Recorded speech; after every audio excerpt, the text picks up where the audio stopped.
Hey guys, welcome back to this channel. In this video I'll be showing you guys how you can convert JPG to PNG on Canva. So I have this photo here and I want to remove the background, so edit photo first and go to background remover.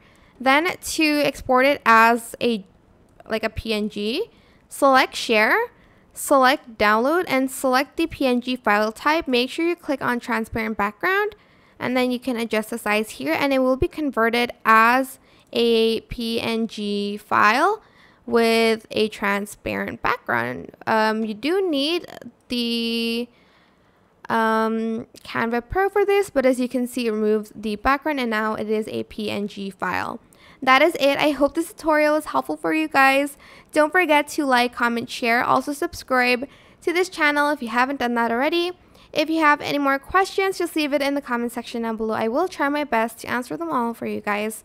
And if you found this video helpful, please click the thanks button above the description box down below. Thank you so much for watching. Bye!